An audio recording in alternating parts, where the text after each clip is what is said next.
بسم الله الرحمن الرحيم. الحمد لله الذي أنزل على عبده الكتاب ولم يجعل له عوجا قيما لينذر بأسا شديدا من لدنه ويبشر المؤمنين الذين يعملون الصالحات أن لهم أجرا حسنا ماكثين فيه أبدا وينذر الذين قالوا اتخذ الله ولدا ما لهم به من علم ولا لآبائهم كبرت كلمة تخرج من أفواههم إن يقولون إلا كذبا فلعلك باخع نفسك على آثارهم إن لم يؤمنوا بهذا الحديث أسفا إنا جعلنا ما على الأرض زينة لها لنبلوهم أيهم أحسن عملا وإنا لجاعلون ما عليها صعيدا جرزا أم حسبت أن أصحاب الكهف والرقيم كانوا من آياتنا عجبا إذ أوى الفتية إلى الكهف فقالوا ربنا آتنا من لدنك رحمة وهيئ لنا من أمرنا رشدا فضربنا على آذانهم في الكهف سنين عددا ثم بعثناهم لنعلم أي الحزبين أحصى لما لبثوا أمدا نحن نقص عليك نبأهم بالحق إنهم فتية آمنوا بربهم وزدناهم هدى وربطنا على قلوبهم إذ قاموا فقالوا ربنا رب السماوات والأرض لن ندعو من دونه إلها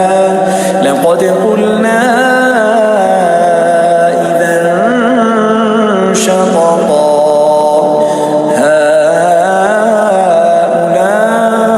هؤلاء قومنا اتخذوا من دونه آلهة لولا يأتون عليهم بسلطان بين فمن أظلم ممن افترى على الله كذبا وإذ اعتزلتموهم وما يعبدون إلا الله فأووا إلى الكهف ينشر لكم ربكم من رحمته ويهيئ لكم من أمركم مرفقا وترى الشمس إذا طلعت تزاور عن كهفهم ذات اليمين وإذا غربت تقرضهم ذات الشمال وهم في فجوة منه ذلك من آيات الله من يهد الله فهو المهتد ومن يضلل فلن تجد له وليا مرشدا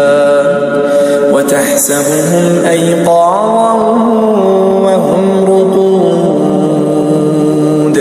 ونقلبهم ذات اليمين وذات الشمال وكلبهم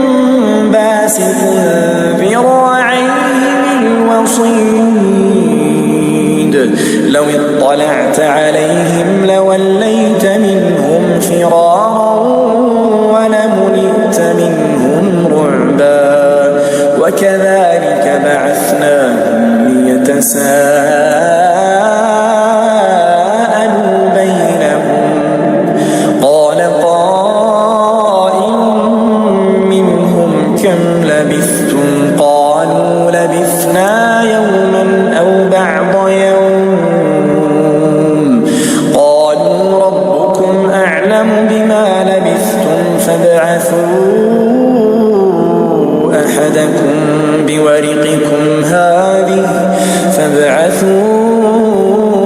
أحدكم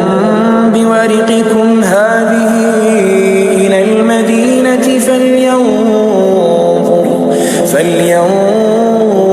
أيها أزكى طعاما فليأتكم برزق منه وليتلطف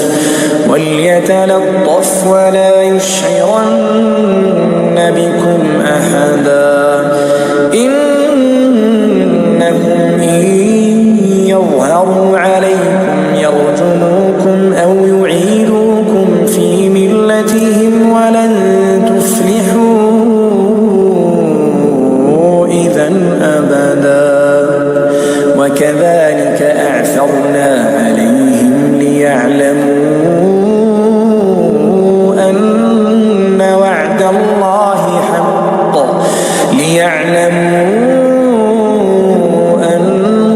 وعد الله حق وأن الساعة لا ريب فيها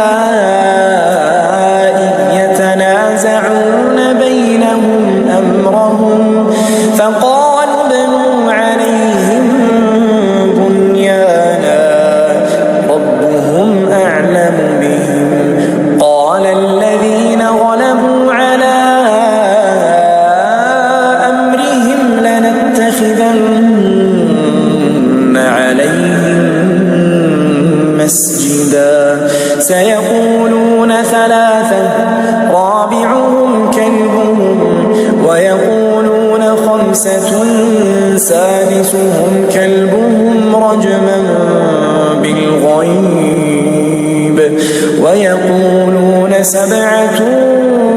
وثامنهم كلبهم قل ربي أعلم بعدتهم ما يعلمهم إلا قليل فلا تمار فيهم إلا مراء ظاهرا ولا تستفت فيهم منهم أحدا ولا تقولن لشيء إني فاعل ذلك غدا إلا أن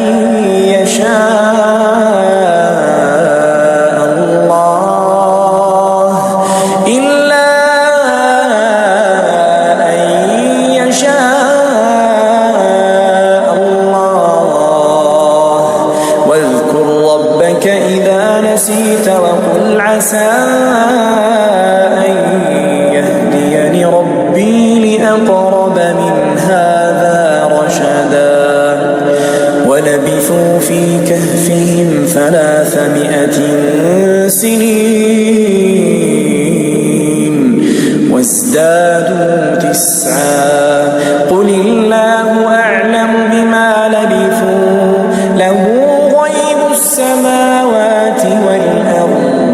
أبصر به وأسمع ما لهم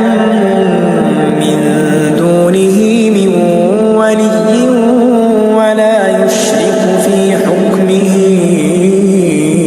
أحدا واتل ما أوحي إليك من كتاب ربك لا مبدل لكلماته ولن تجد من دونه ملتحدا واصبر نفسك مع الذين يدعون ربهم بالغداة والعشي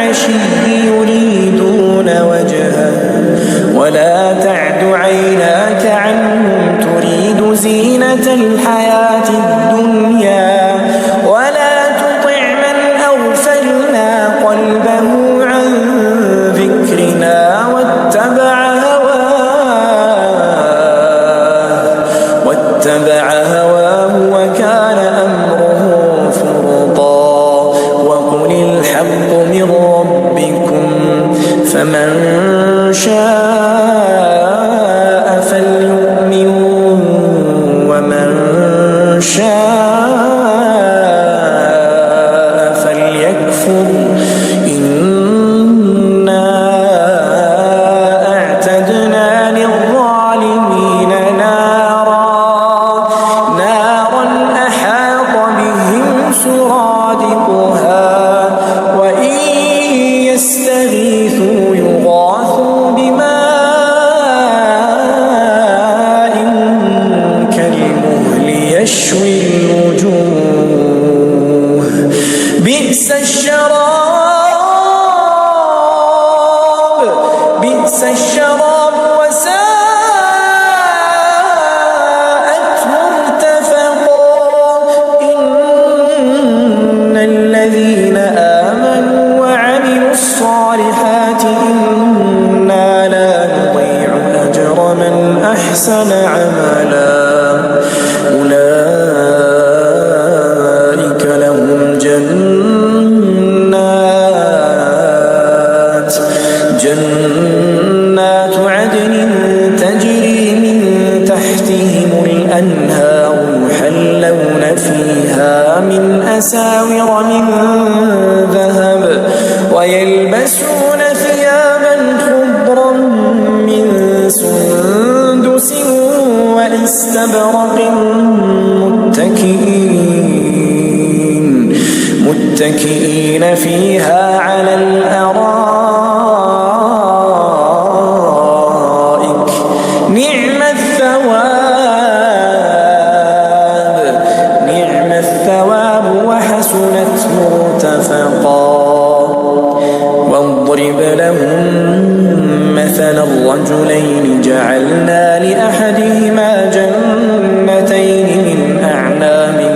وحففناهما بنخل وجعلنا بينهما زرعا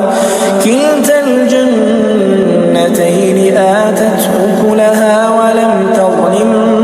منه شيئا وفجرنا خلالهما نهرا وكان له ثمر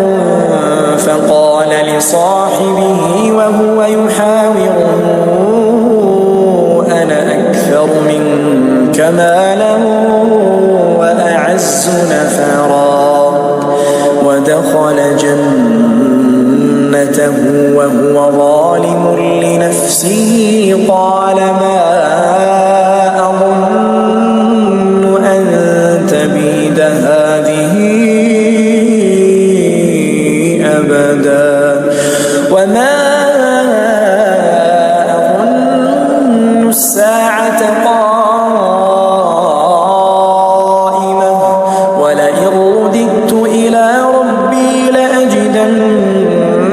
خيرا منها منقلبا قال له صاحبه وهو يحاوره أكفرت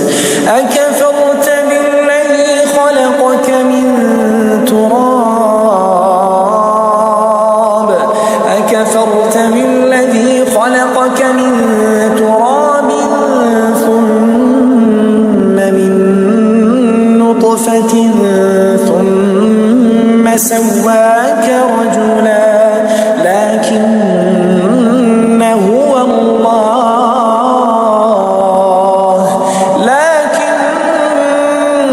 هو الله ربي ولا أشرك بربي أحدا ولولا إذ دخلت جنتك قلت ما شاء الله لا قوة إلا بالله إن ترني أنا أقل منك مالا وولدا فعسى ربي أن يؤتيني خيرا من جنتك ويرسل عليها حسبانا من السماء فتصبح صعيدا زلقا أو يصبح ماؤها غورا فلن تستطيع له طلبا وأحيط بثمره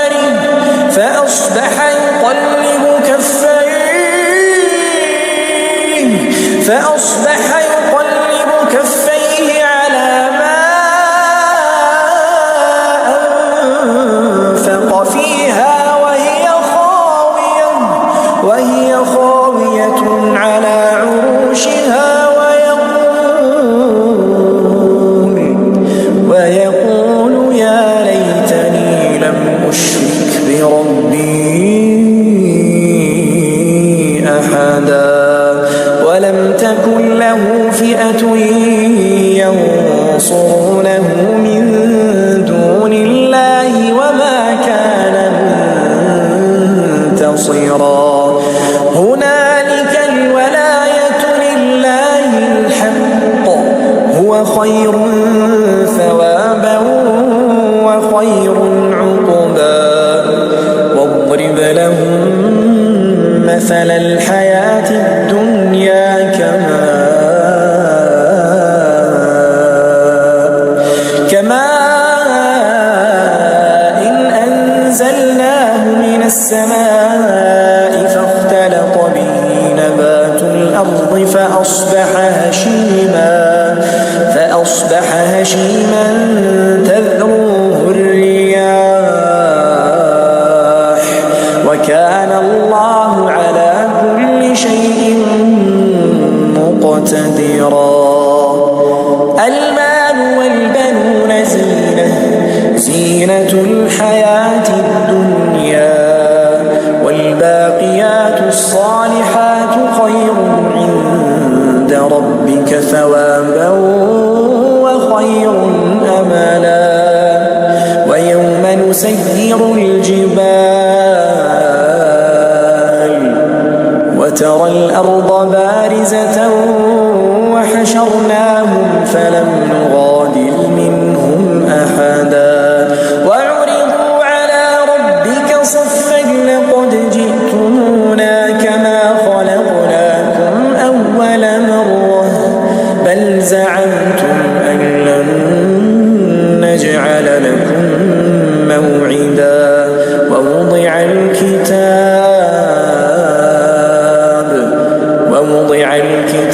فترى المجرمين مشفقين مما فيه ويقولون يا ويلتنا ما لهذا الكتاب لا يغادر صغيرة ولا كبيرة إلا أحصاها ووجدوا ما عملوا حاضرا ولا يظلم ربك أحدا وإذ قلنا للملائكة اسجدوا لآدم فسجدوا إلا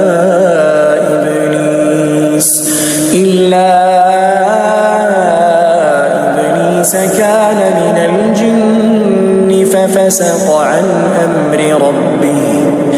أفتتخذونه وذريته أولياء من دوني وهم لكم عدو بئس للظالمين بدلا ما أشهدتم خلق السماوات والأرض ولا خلق أنفسهم وما كنت متخذ المضلين عضدا ويوم يقول نادوا شركائي الذين زعمتم فدعوهم فلم يستجيبوا لهم وجعلنا بينهم موبقا ورأى المجرمون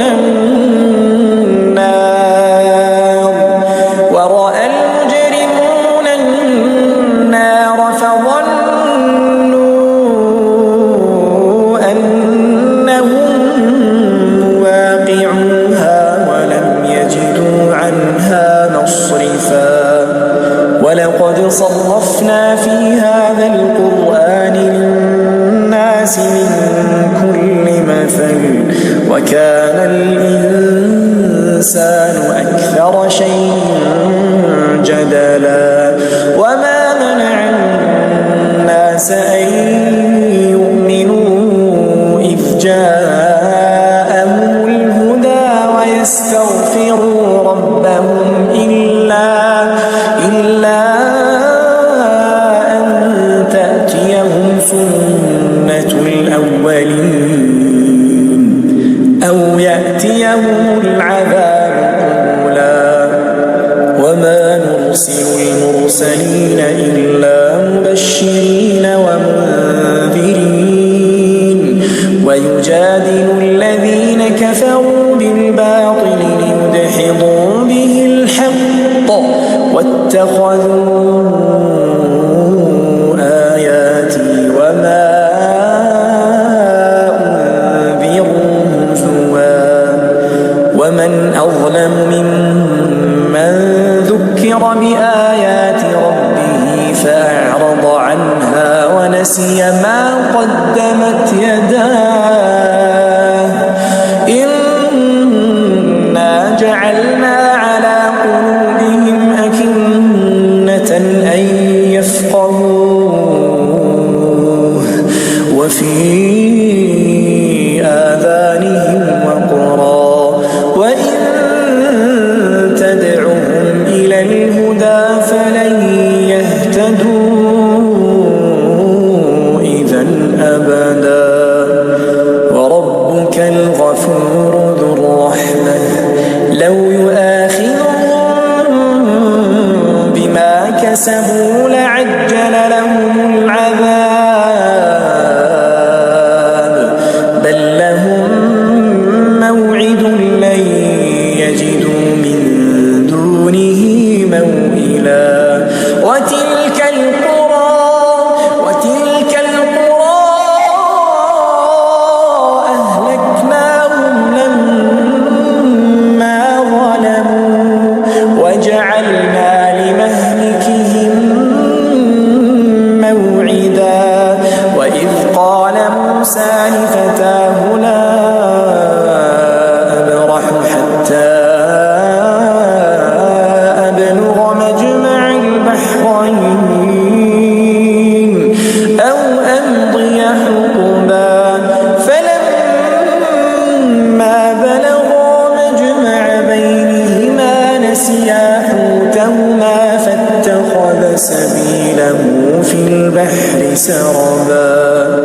فلما جاوزا قال لفتاه آتنا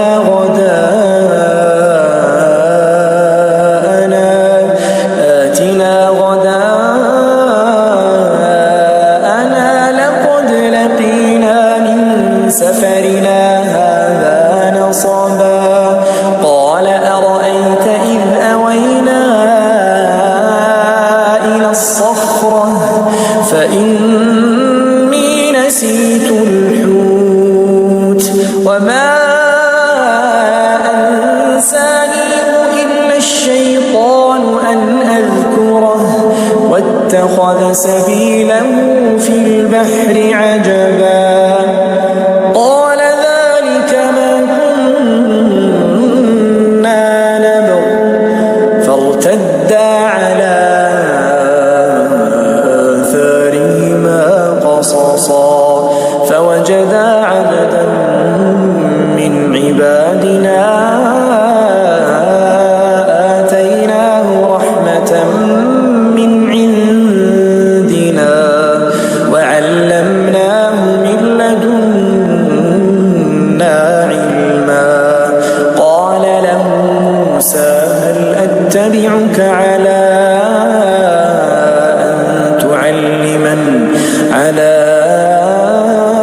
أن تعلمني مما علمت رشدا قال إنك لن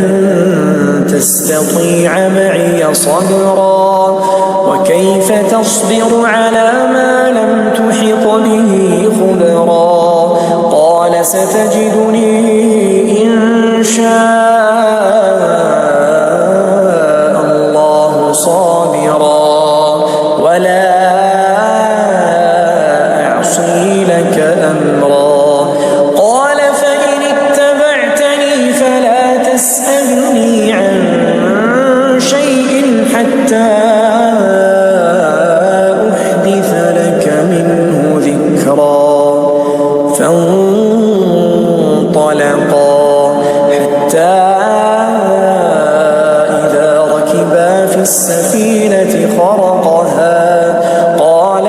خرقتها لتغرق أهلها لقد جئت شيئا إمرا قال ألم أقل إنك لن تستطيع معي صبرا قال لا تؤاخذني بما نسيت ولا ترهقني من أمري عسرا فانطلقا حتى إذا لقيا غلاما فقتله قال أقتلت نفسا زكية بغير نفس لقد جئت شيئا نكرا قال ألم أقل لك إنك لن تستطيع معي صبرا قال إن سألتك عن شيء بعدها فلا تصاحبني قد بلغت من لدني عذرا فانطلقا حتى إذا أتيا أهل قرية استطعما أهلها فأبوا أن يضيفوهما فوجدا فيها جدارا يريد أن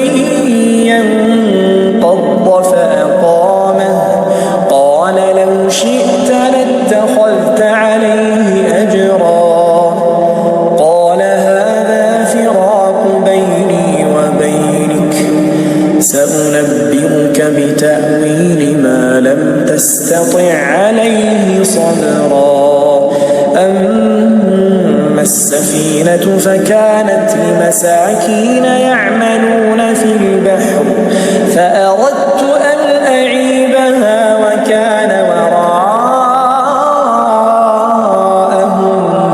ملك يأخذ كل سفينة غصبا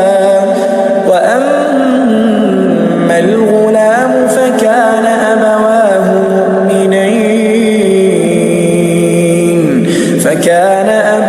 مؤمنين فخشينا أن يرهقهما طغيانا وكفرا فأردنا أن يبدلهما ربهما خيرا منه زكاة وأقرب رحما وأما الجدار فكان لغلامين يتيمين في المدينة وكان تحته كنز لهما وكان أبوهما صالحا فأراد ربك أن يبلغا أشدهما ويستخرجا كنزهما رحمة من ربك وما فعلته عن أمري ذلك تأويل ما لم تسطع عليه صبرا ويسألونك عن ذي القرنين قل سأتلو عليكم منه ذكرا إنا مكنا له في الأرض وآتيناه من كل شيء سببا فأتبع سببا حتى إذا بلغ مغرب الشمس وجدها تغرب في عين حمئة ووجد عندها قوما قلنا يا ذا القرنين إما أن تعذب وإما أن تتخذ فيهم حسنا قال أما من ظلم فسوف نعذبه ثم يرد إلى ربه فيعذبه عذابا نكرا وأما من آمن وعمل صالحا فله جزاء الحسنى وسنقول له من أمرنا يسرا ثم أتبع سببا حتى إذا بلغ مطلع الشمس وجدها تطلع على قوم لم نجعل لهم من دونها سترا كذلك وقد أحطنا بما لديه خبرا ثم أتبع سببا حتى إذا بلغ بين السدين وجد من دونهما قوما لا يكادون يفقهون قولا قالوا يا ذا القرنين إن يأجوج ومأجوج مفسدون في الأرض فهل نجعل لك خرجا على أن تجعل بيننا وبينهم سدا قال ما مكنني فيه ربي خير فأعينوني بقوة أجعل بينكم وبينهم ردما آتوني زبر الحديد حتى إذا ساوى بين الصدفين قال انفخوا حتى إذا جعله نارا قال آتوني أفرغ عليه قطرا فما استطاعوا أن يظهروه وما استطاعوا له نقبا قال هذا رحمة من ربي فإذا جاء وعد ربي جعله دكا وكان وعد ربي حقا وتركنا بعضهم يومئذ يموج في بعض ونفخ في الصور فجمعناهم جمعا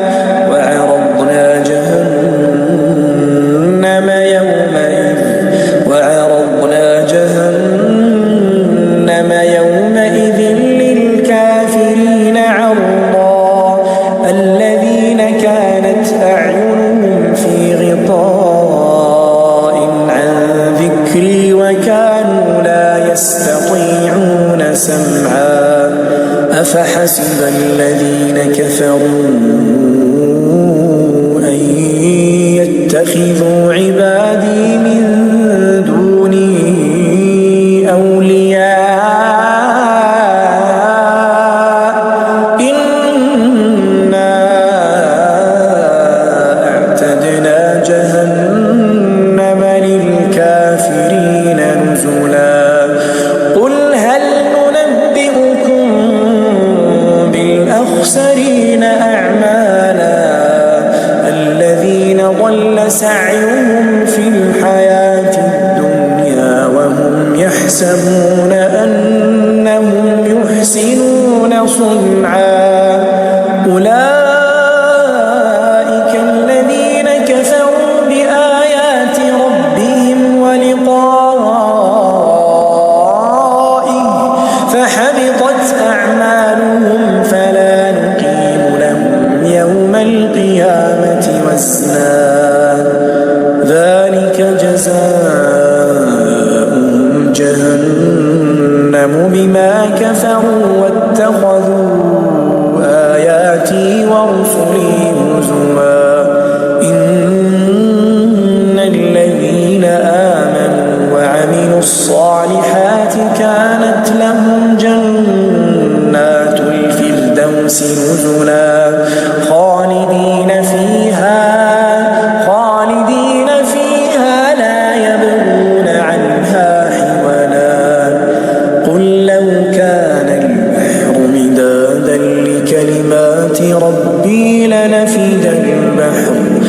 لنفد البحر قبل أن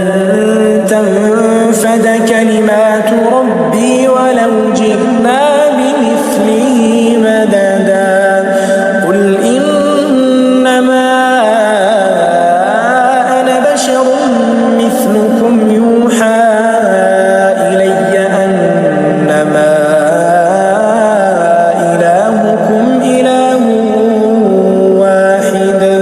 فمن كان يرجو لقاء ربه فليعمل عملا صالحا